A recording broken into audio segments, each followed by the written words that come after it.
We're TTB, the Alcohol and Tobacco Tax and Trade Bureau.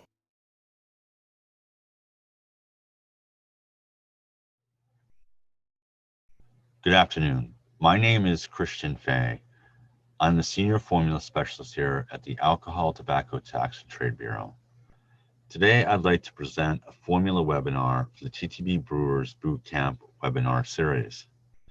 Before we begin, I just want to point out the disclaimer. Today's presentation is a general overview of formula topics. However, the documents that you should always consult will be the rules, regulations, and industry circulars published by the Bureau. If you have questions regarding these rules, regulations, and industry circulars, you can contact the formula team or directly contact the Rules and Regulations Division for their input. Things do change. The Bureau did recently complete a modernization of some of its regulations, and that simply points out that presentations like this over a certain period of time do become dated. Today's agenda is going to cover formula basics. We're going to discuss topics such as generally recognized as safe, GRAS, multi-component ingredients, and how to apply for a formula application. Let's begin with formula basics. In any given week, myself or one of my colleagues are going to encounter one of these questions from a new industry member. And they are, what is a formula? Why does TTB require a formula? At what stage do I apply for a formula? And how do I go about actually submitting a formula for review to TTB? So to begin with, a formula is nothing more complicated than a basic recipe. The Bureau is not asking for a detailed technical document, but enough information to evaluate your product and make a determination. A typical formula consists of 4 parts. The first, of course, is your alcohol content level.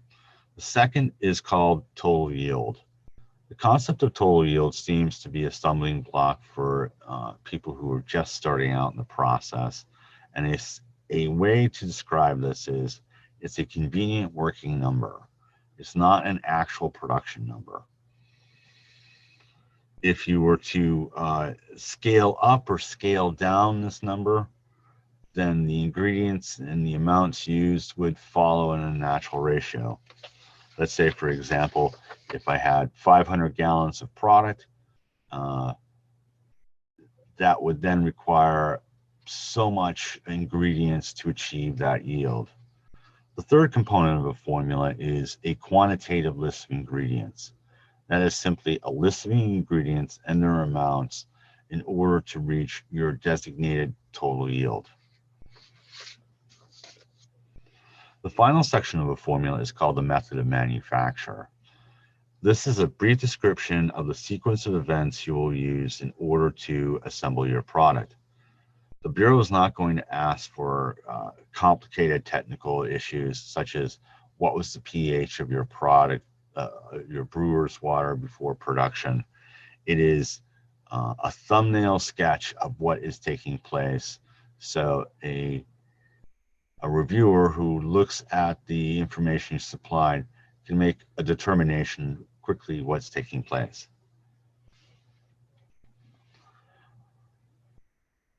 Why is a formula required is a common question, and those are defined by the regulations. For domestic products, it's going to be listed at 25.55, and for imported products, you may find it in CFR 7.28. So when you submit the information to the Bureau, what does TTB actually look at? What are the basic requirements, and what do we do with the information? We use it to determine whether the product is an IRC beer or malt beverage. The information is then used to classify the product for tax and labeling purposes. It also ensures the product does not contain any prohibited ingredients. not every item may be used in malt beverage production. We're also looking at concentrations of limiting ingredients and if those limiting ingredients are used within prescribed limitations. And finally, the outcome of this is to provide a suggested statement of composition for labeling purposes. So at what stage do I apply for formula approval? Well, a better way of saying this is, what is the sequence of events? So the first statement is to recognize that not every malt beverage product out there will require a formula. So for products that require formula approval on a domestic level, you would first submit for the formula, obtain COLA, and then produce your product. Never produce product prior to, don't produce your product until these two tasks are actually finished. For imported products, the same would apply. If the product requires a formula from us, then obtain formula approval, then go to COLAs. Once those two items are completed, initiate the importation of the product. How do you determine what products require a formula? So think of first, if it's just a malt beverage and hops, it would not require a formula from TTB. Formula approval is required if the brewer uses, say, flavors that contain alcohol, compounded flavors, you're adding colors to the product, artificial sweeteners such as sucralose is being used, food materials that are not exempt under TTB ruling 2515-1, or if you're subjecting the product to a particular process. For example, is a process known as ice beer, where you freeze the product, you have removed ice from it, and then added water back in. Another common example would be how and when reverse osmosis is being used on a malt beverage. In 2015, TTB, working with the industry, created a ruling that said there was a list of items that were traditionally recognized in brewing process and flavoring process. For example, blueberry juice or pumpkin puree, honey and vanilla beans, barreling a malt beverage. If you followed the outlines of the ruling, then those items would be exempt from formula review, and you can go and continue on to the COLA application. However, this ruling is very specific. You cannot use extracts or flavors containing alcohol. There's a difference between, say, a vanilla bean, which is exempt, and the use of vanilla extract, which then would require a formula. Also, I believe in the ruling, you're going to find at least 51% of the fermentable material must consist of malt or substitutes for malt. You cannot, say, take a small quantity of grain and ferment it with a large quantity of juice.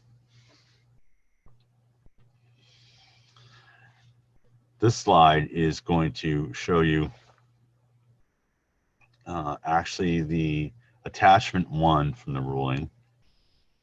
So there's two parts to the 2015-1 ruling. The ruling itself, and then the attachment, which in alphabetical order lists a number of products that you may use in a malt beverage to flavor the product and would not require a formula. For example, in the first line, you'll see agave. And that means that you can use the whole fruit, the juice, the puree, or concentrate of the agave, but you can never use the extracts, essential oils, or syrups. You can use those items, but they're not exempt, and therefore you would need a formula. One of the consequences of the ruling is this misconception or misapplication of the ruling. So in the yellow circle, you'll see passion fruit and vanilla beans. Both these items are exempt ingredients on the 2015 list. In the blue circle, you have guava, which is used quite often to flavor malt beverages, but it's not on the list. For some reason, people thought if you combined the exempt ingredients with non-exempt ingredients, you didn't need a formula for it. But in reality, when something like this takes place, it would then put the product into the requirement of having a formula from us. So a lot of this information gets a little dense, a little confusing. What would be a good way of separating out or making clear when you actually need a formula? So to begin with, at TTBG 2016-1A, it's found on our website. You will find interactive tools that will ask you a series of questions about your product, and by answering them will produce a result if you need a formula or not. Currently, the two tools that are operating are the malt beverage beer tool as well as the wine tool. We're currently working on the distilled spirits tool and hope that will be completed in the next fiscal year.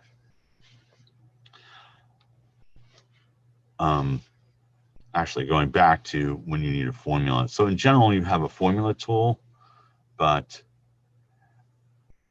a rule of thumb is if you're adding colors, flavors, artificial sweeteners, if you're subjecting the product to an unusual process, say reverse osmosis, you're going to go from not needing a formula to submitting a formula for a review.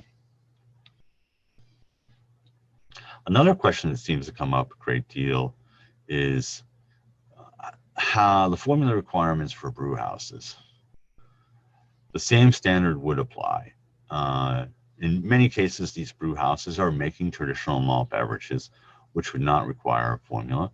If they are making flavored malt beverages using items from the exempt list, the 2015-1 ruling, then there would be no formula required. But the moment you start adding colorants, flavorants, artificial sweeteners, then that product, regardless of it being in a brew house or not, is still going to require, still need to undergo formula review by the Bureau. Let's discuss the FDA requirements. So the FDA has authority over food and ingredient safety. TTB will utilize these regulations when looking at your ingredients. Approved food additives, there's a list of approved food additives you can find at 21 CFR Part 170 through 186. This is going to be a pretty comprehensive list. However, not all items are going to appear on that list, and we'll use the generally recognized as safe requirement or standard used by the FDA. Traditionally, medicines, dietary supplements are not necessarily GRAS. If you do not find information on the FDA website, I would recommend you directly reach out to them and look at those ingredients prior to submitting to us. And of course, an importer or producer is always responsible for providing evidence that an ingredient is an approved food additive or is treated as GRAS, generally recognized as safe by the FDA. Some additional information. So food additives under Section 201 and 409, they're defined under the Food and Drug Cosmetic Act. But I think that the standard you should be aware of, or the acronym you'll hear a lot from us, is GRAS, which stands for Generally Recognized as Safe. FDA maintains a list of prohibited ingredients. You can find it at 21 CFR Part 189. If the ingredient is prohibited by the FDA, then it's not allowed in the product. And certain non-prohibited ingredients may also be used within prescribed limits, meaning both TTB has some limited ingredients as well as the FDA. Let's discuss more ingredients that would cause your product to require a formula. So a compounded flavor, before we discuss compounded flavors, think of flavors in general as belonging to one of three groups. If I were to hold up a blueberry, we'd all agree that a blueberry is a natural flavor from a single natural source. The second category, and that would be true for nutmeg, allspice, celery, essentially unprocessed food products. The second group of flavors, or second category of flavors, will subject these natural ingredients to really basic processing. For example, I take a ham press, squeeze a lemon peel, and mix it with some alcohol. I have an essential oil. The third category, compounded flavors, become more complicated. A compounded flavor is generally a combination of natural and artificial components. It may contain flavor chemicals, added alcohol, colorants. These are flavors manufactured by a flavor house or a flavor manufacturer, and they often come with concentrations of limited ingredients. Not all of them, but generally in flavor production, you're going to run it into flavors that contain limited ingredients.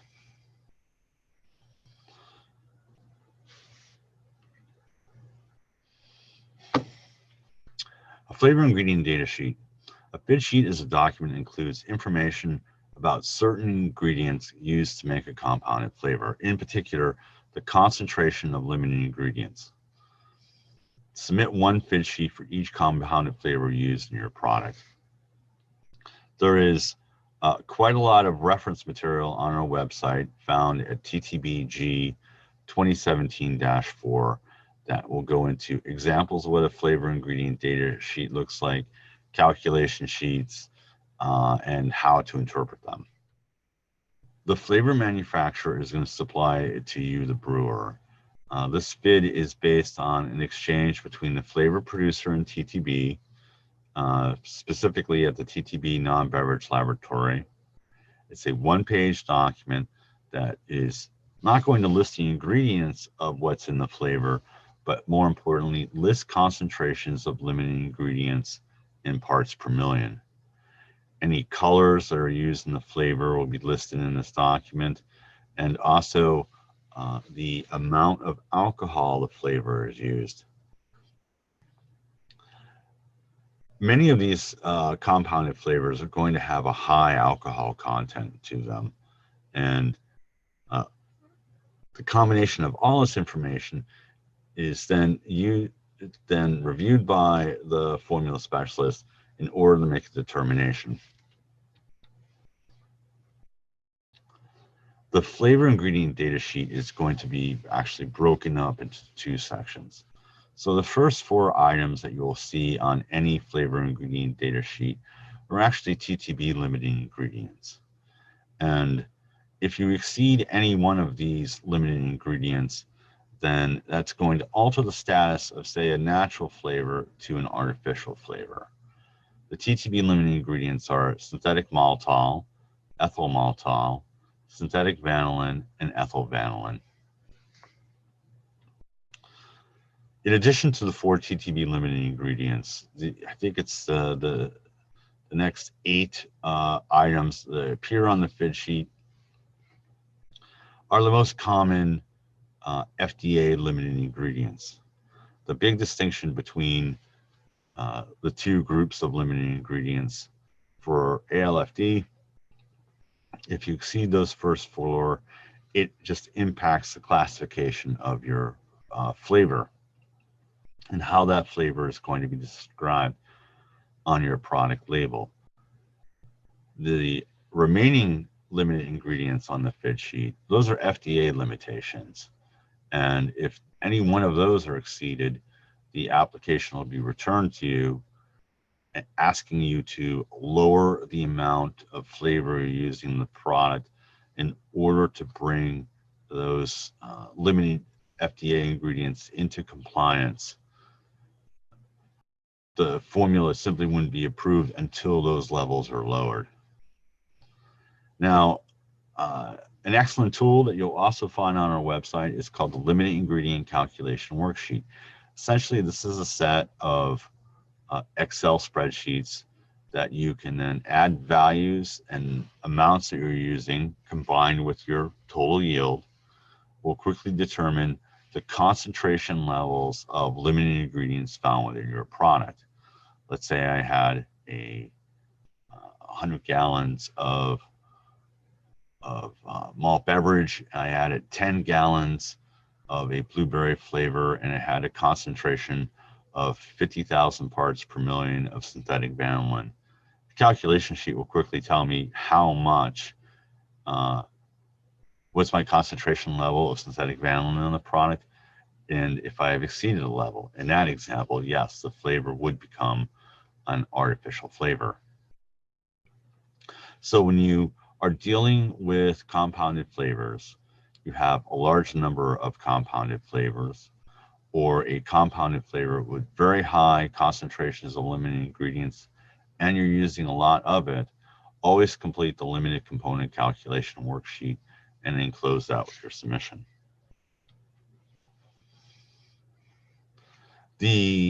Another advantage of the calculation worksheet is it quickly will tell you your concentrations. And I would recommend that you pull it out and enter those values in before you submit to TTB. There are reasons. One, it will quickly tell you what your level is. And it will also tell you if your flavor is artificial or you've exceeded a TTB, exceeded an FDA limitation. If you know that information in advance, you can make adjustments and avoid the application being returned. Another limitation or another issue to consider when using compounded flavors is that there's a limit of added alcohol contributed to a product from flavors. So if your malt beverage product is 6% or less, then almost half of the alcohol found in that product may come from a compounded flavor. However, once you go above 6%, that percentage is going to quickly change. It goes from almost half to it being no more than 1.5% of the volume of the malt beverage. So it becomes a very small value. The advantage of the calculation sheet, going back to that topic for a moment, is that there are you can enter your alcohol content contributed by flavors, and the calculation sheet will then show if you are in compliance with that added alcohol.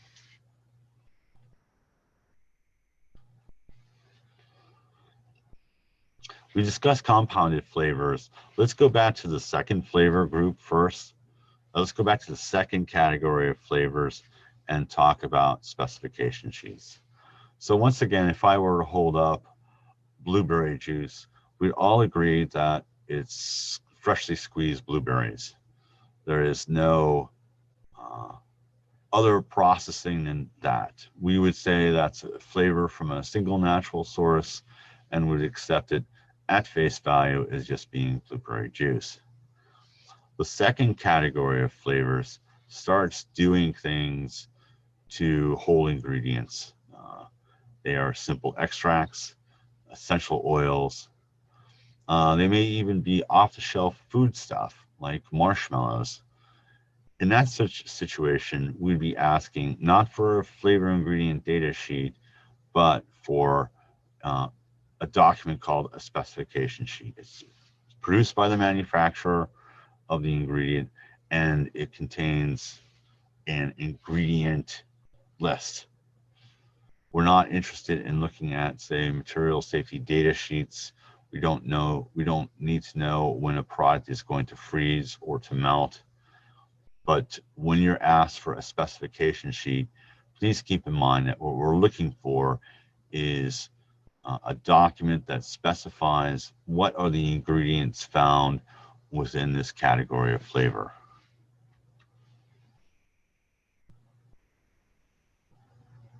So again, a specification sheet is not the same as a flavor ingredient data sheet. They actually represent two different categories of flavor. So in general, what will a specialist be looking for when they're reviewing your formula? They're going to be looking at the information and comparing it to the designation that you're selecting and asking the question, is this the correct choice? They're looking for, they're going to determine if the base alcohol was produced according to the standards of identity. In malt beverage, you're going to find a definition of what a malt beverage base would be. They're looking into the regulatory status of the ingredients you're using. They're going to be asking, does the ingredient satisfy the generally recognized as safe status? They'll be comparing information found in the regulations to the different ingredients involved. They're going to be very interested in the role of limiting ingredients and how that impacts your product. Again, limiting ingredients may change a flavor's classification, or it may reach or exceed an FDA limit that then says the product must be returned, and those concentrations of FDA limiting ingredients brought into compliance. Information from flavor ingredient data sheets, limited calculation worksheets. They're going to be looking for these supporting documents as well. Briefly, let's discuss hemp and hemp derivatives. So at this time, only 3 hemp seed ingredients have been subject of an evaluation or GRAS notification by FDA. And that's hulled hemp seed powder, hemp seed protein powder, and hemp seed oil. No other cannabis-derived ingredients have been the subject of a food additive petition or evaluated GRAS notification. In other words, currently it's only hemp and those 3 versions of hemp that are being treated as GRAS. CBD has not also been subject to a food additive petition, nor has it been evaluated as generally recognized as safe by the FDA. So in other words, if you're submitting a CBD product to the Bureau, we would return it to you and have you reach out to the Food and Drug Administration about its GRAS status. Terpenes are a botanical extract, and they are commonly used in production. Specifically, a terpene refers to a class of organic chemical compounds that may be sourced from plants or synthesized in a laboratory. FDA has issued regulations that authorize individual synthetic terpenes for use in food. So currently, TTB regulations require formula approval for alcohol beverages to which hemp ingredients have been added, even if the product is sold only in interstate commerce. Based on FDA's public statement and TTB's ongoing conversations with FDA, TTB will return for correction any formula application, including hemp ingredients, other than the 3 ingredients derived from hemp seed. There is a specific industry circular 2019-1 that I feel you should consult. So in general, when it comes to CBD, hemp, we are currently only looking at hemp seed and those particular items that the FDA has issued a generally recognized as safe status for. Now, applying for formula approval. There are really 2 ways in which you can apply for a formula from us. First, you may use Formulas Online, which is a step-by-step guidance exists on how to use it. It contains validation checks. It's essentially an electronic platform. If you have currently a Colas Online account, you can modify your existing Colas Online account to add Formulas Online. There's also a number of webinar presentations of how to register and submit formulas through Formulas Online. Funnel is the best means, the fastest, most direct way of getting formula information in the Bureau. You can also use the traditional paper form in order to submit to us. The great downside or the great advantage of Formulas Online is if there is a correction, you supply a document to me, I find an error, I can return it to you, you can fix the issue, return it back to TTB. Corrections are always processed first, but if you submit the paper version of it and there is a mistake, I don't have an option. I can't return it to you. I have to reject the formula. Also, the mail has, it's a much slower process, and you enjoy a great deal of immediate interaction with myself or the other formula specialists by using Funnel. So what are some helpful hints when submitting a formula?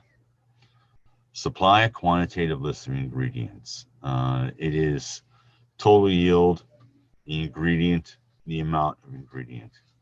Please use realistic ranges so we understand what is taking place. You cannot have, say, values of 1 to 100 for every ingredient. In some circumstances, that's fine, but I think in many, it really makes it difficult to understand what's taking place. Provide a complete method of manufacture. The method of manufacture, again, does not have to be overly elaborate, but it should contain, let's say, 10 to 15 sentences that hit me with the sequence of events used to produce the product. Also, indicate at what stage your flavors are being added. Are your flavors being added at the time of fermentation or afterwards? That will impact how we describe the product. Let's say that you had added pumpkin and spice to the boil. Well, then we would describe it, we'd give you the option of saying malt beverage brewed with natural flavors. When dealing with exotic materials, the craft brewers market really has transformed not only your industry, but craft distillers. And it really is very innovative. We see new ideas every day. It could be an exotic moss that grows in the north slope of Iceland to meteorites from outer space. It covers a very broad gambit. When you're dealing with these materials, always consult or check into the FDA status. Reach out to FDA, enclose the conversation you had with them in the document links tab and Formulas Online, but really take that additional step of verifying if your item would be generally recognized as safe in the FDA's viewpoint.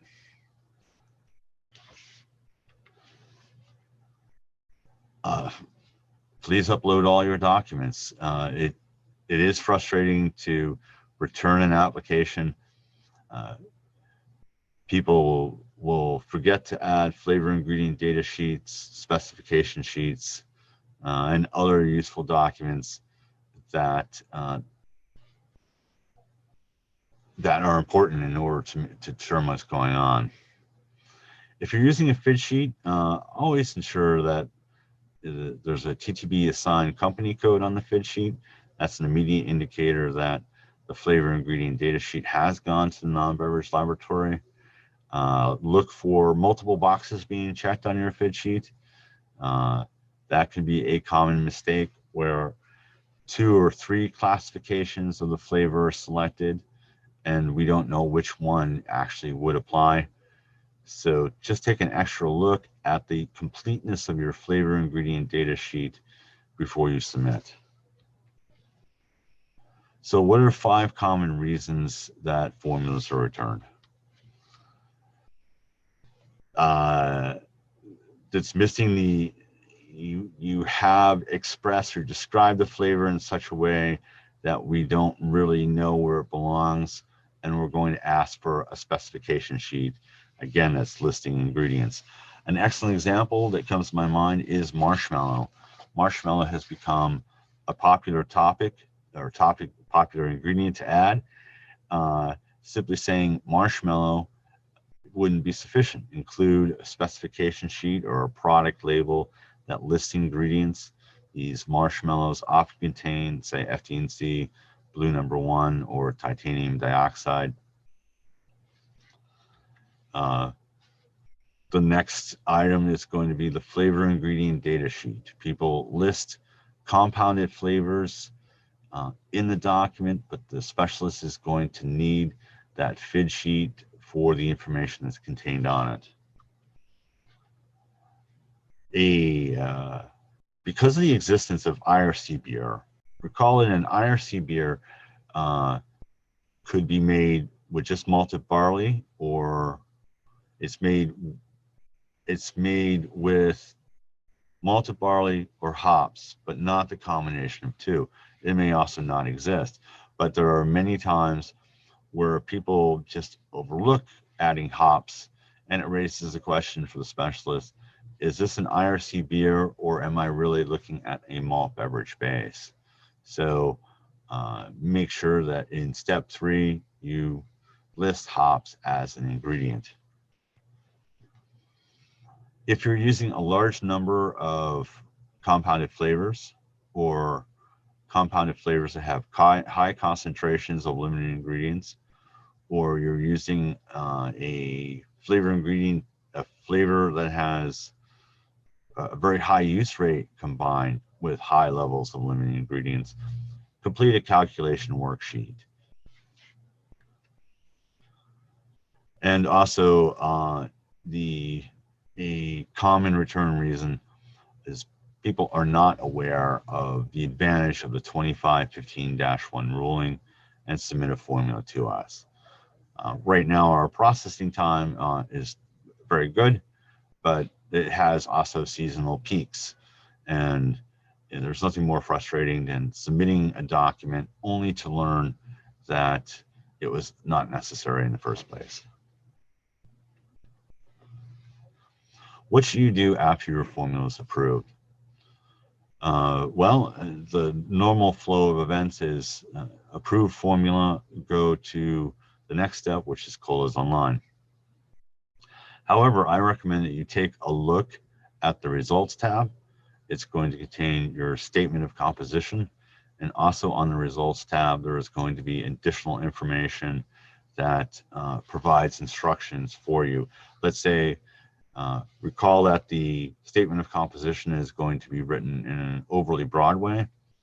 For example, malt beverage with natural flavors. There may be additional information at the bottom of the results tab that gives you options. Actually, let me clarify. Let's say that you had a malt beverage with natural flavors and you colored it with carrot juice. Then it could be malt beverage. The SOC should read malt beverage with natural flavors and artificial color. Artificial color is generally not a popular term.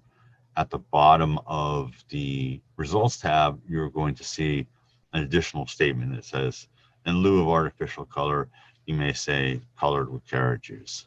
In other words, look at your result tab, look at the formula, SOC, and look at the additional information. That seems to be a misstep where people go to COLAs, but they haven't looked at that other information, and it creates a COLA label conflict.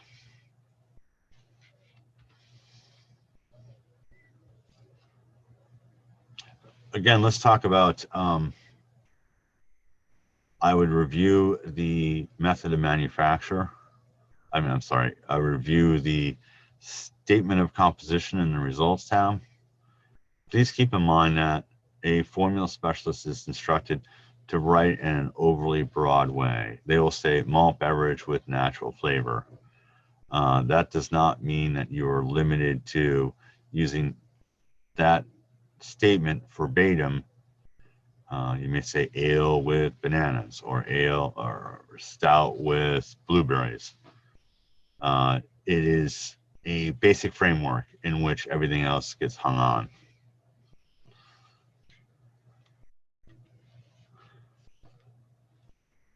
There are, this is a good starting point for beer rulings, industry circulars, frequently asked questions, as well as a couple of the